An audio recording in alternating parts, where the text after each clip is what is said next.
Israel হয়তো ভেবেছিল Yemen তো অনেক দূরে, এত দূর থেকে আর কি বা করতে পারে, কিন্তু ইয়েমেনের যেন এখন আর দূরত্ব নিয়ে ভাবনাই নেই।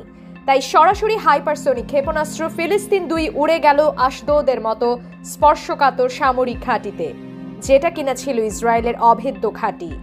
হাইপারসোনিক ক্ষেপণাস্ত্র হওয়ায় ডিফেন্স সিস্টেম কিছু বুঝে ওঠার আগেই সেটি গিয়ে পড়ে নির্ধারিত লক্ষ্যে। ইসরায়েলি কর্মকর্তাদের ভাষায় পুরো ব্যাপারটি একদম বিনা মেঘে বজ্রপাত, কিছু বোঝার আগেই অতি দ্রুত সব ঘটে গেল। আর জুলফিকার ক্ষেপণাস্ত্র সেটা সোজা গিয়ে পড়ল ইয়াফা অঞ্চলের বেন গুরিয়ন বিমানবন্দরের ওপর। সব ফ্লাইট বন্ধ, কার্যক্রম ব্যাহত, আর যাত্রীরা হয়তো মনে হচ্ছিল এটা কি শুধু বিমানবন্দর না যুদ্ধক্ষেত্র। ড্রোন ইউনিটও চুপ করে বসে নেই। দখলকৃত আশকেলন শহরে ড্রোনের এক নিখুঁত আক্রমণ। টার্গেট ছিল এক কৌশলগত স্থাপনা। ইসরায়েল ভাবছিল ওই জায়গাটা সম্পূর্ণ নিরাপত্তা বেষ্টিত। স্থানীয় সূত্র জানায় হামলার পরপরই এলাকার ধোঁয়া, আতঙ্ক আর গুগল সার্চ। ড্রোন ঠেকানোর সহজ উপায়।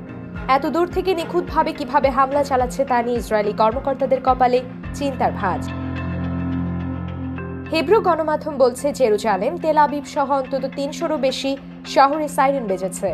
অবস্থা এমন যেন শহরগুলোতে প্রতিযোগিতা হচ্ছে কার শহরে বেশিবার সাইরেন বাজে।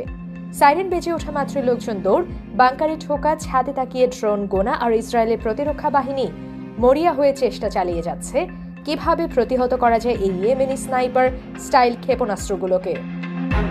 রেডিও তেহরানের বাংলা সংস্করণ পার্স টুডে জানিয়েছে জাফা অঞ্চলেও হামলা চালিয়েছে ইয়েমেনিরা। ওই অভিযানে ড্রোন ব্যবহার করা হয়েছে। গণমাধ্যমটি বলছে ইয়েমেনের নাকি সাফ কথা, ইসরায়েল যদি গাজা থেকে অবরোধ তুলে না নেয়, আগ্রাসন বন্ধ না করে, তবে এই অভিযান চলতেই থাকবে। ইয়েমেনের এই পদক্ষেপগুলো কেবল সামরিকভাবেই নয়, রাজনৈতিক ও মনস্তাত্ত্বিক দিক থেকে ইসরায়েল সরকারের ওপর প্রচণ্ড আঘাত হেনেছে।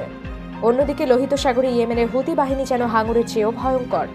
প্রতিনিয়তই সেখান থেকে ড্রোন আর ক্ষেপণাস্ত্র ছোড়া হয়।